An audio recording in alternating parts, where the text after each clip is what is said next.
Bien-aimés dans le Seigneur, Shalom. Nous sommes dans la joie de nous retrouver ce vendredi 2 décembre 2022 pour notre méditation du jour et nous vous saluons au nom de notre Seigneur et Sauveur Jésus-Christ.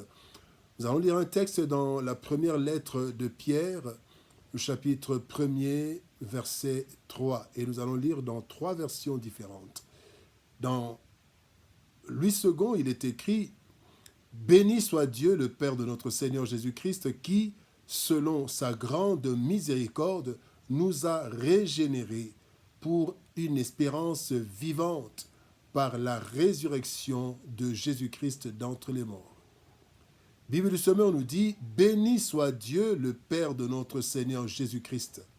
Dans sa grande compassion, il nous a fait naître à une vie nouvelle pour nous donner une espérance vivante par la résurrection de Jésus-Christ. » Et la Bible Parole de vie 2017 nous dit « Chantons la louange de Dieu, le Père de notre Seigneur Jésus-Christ.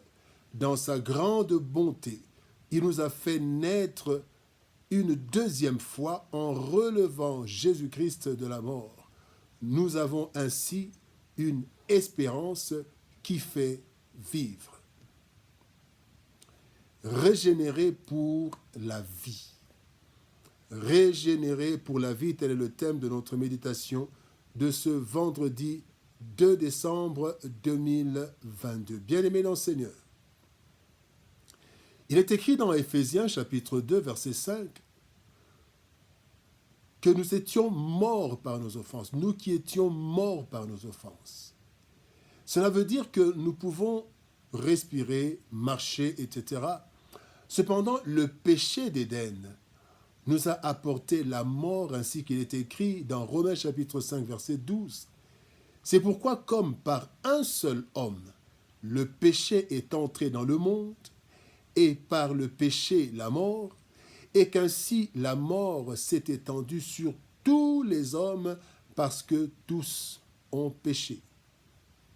Selon la Bible donc, tout être humain est mort dès sa naissance.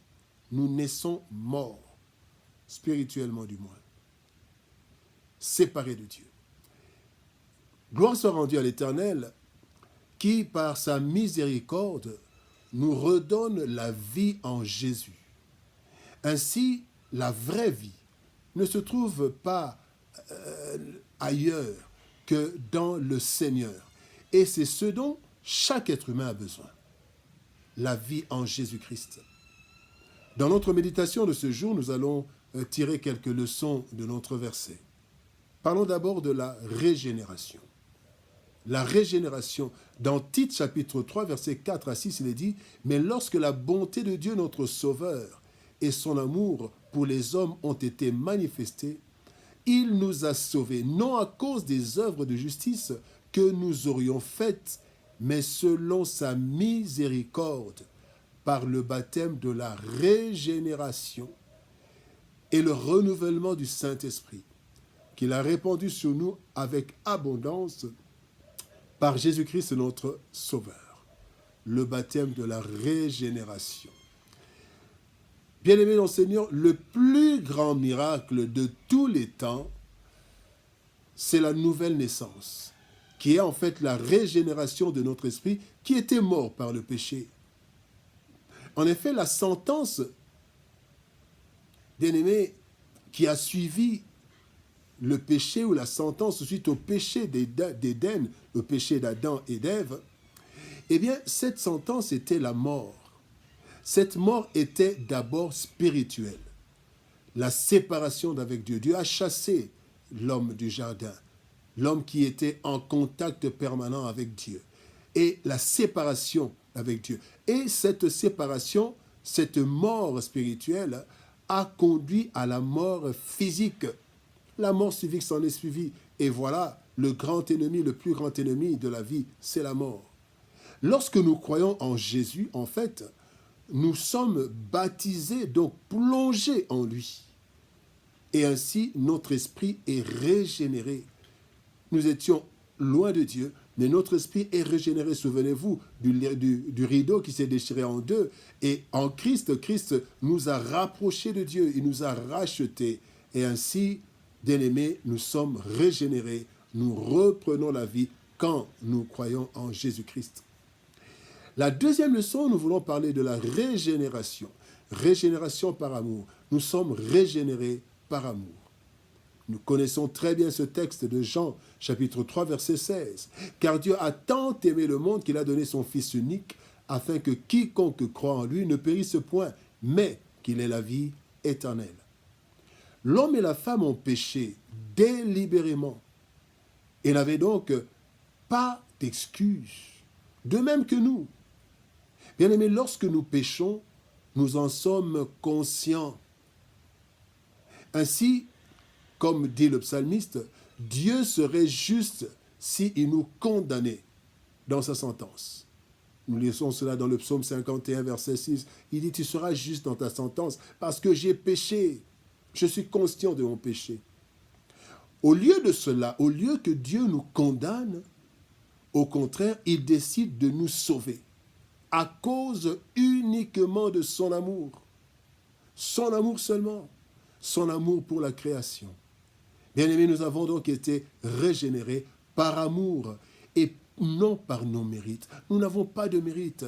C'est l'amour de Dieu qui nous a régénérés. Nous sommes régénérés par amour. Et la troisième chose, nous voulons parler de régénérer pour une espérance vivante.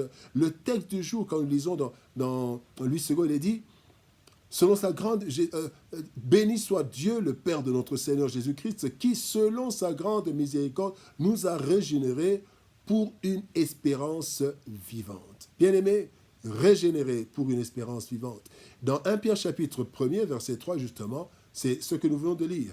Béni soit Dieu, le Père de notre Seigneur Jésus-Christ, qui, selon sa grande miséricorde, nous a régénérés pour une espérance vivante par la résurrection de Jésus-Christ d'entre les morts.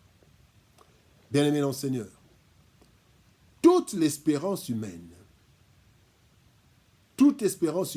se bute aux aléas de l'existence humaine, les temps et les circonstances. Ainsi, toute espérance en dehors de Dieu reste hypothétique. Nous pouvons espérer avoir quelque chose, mais si c'est en dehors du Seigneur, oui, nous pouvons peut-être l'avoir, mais ce n'est pas sûr, c'est hypothétique. Il est dit dans Ecclésiaste chapitre 9, verset 11, que nous dépendons tous du temps et des circonstances. Cependant, par la résurrection de Christ, notre espérance devient vivante, car Christ démontre qu'il est le maître des temps et des circonstances. Il dit, ma vie, je la donne et je la reprends. Bien-aimés, Christ est le maître des temps et des circonstances. Aussi devons-nous être sûrs. Nous devons être sûrs, bien-aimés, de notre avenir en Christ, car il a tout vaincu, même la mort, le plus grand ennemi de l'homme. Nous n'espérons plus en l'air. Nous n'avons plus une espérance tâtonnante ou parfois même une espérance morte. Nous pouvons espérer en quelque chose qui n'existe pas. Mais en Christ, nous avons une espérance vivante. Notre espérance est vivante en Christ. Parce qu'il a vaincu la mort, il est mort, il est ressuscité. Régénéré pour la vie. Bien-aimé, régénéré pour une espérance vivante. Tel est le privilège que nous avons reçu de Dieu à cause de son amour manifesté à travers sa compassion et sa miséricorde. Ainsi, Dieu nous a redonné en Christ la vie que nous avions perdue en Adam. Nous pouvons donc, bien-aimés, dès lors que nous avons cru en Christ, avoir une espérance vivante dans cette vie et pour la vie après la mort, car Christ est ressuscité pour nous donner la vie éternelle et une vie abondante ici et là-bas. Et nous avons en Christ été régénérés et nous avons une espérance vivante. Prions le Seigneur.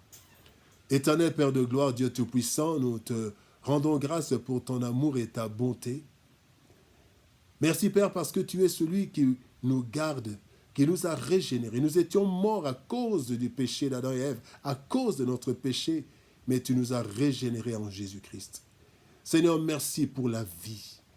Et nous voulons, Seigneur, au Dieu de gloire, prier afin que celui qui suit cette émission, qui suit ce programme, cette méditation, et qui n'a jamais donné sa vie à Jésus-Christ, puisse donner sa vie à Jésus, afin d'être régénéré pour une espérance vivante. Pas une espérance hypothétique, mais une espérance vivante en Jésus-Christ. C'est dans le précieux et puissant nom de Jésus-Christ que nous avons ainsi prié.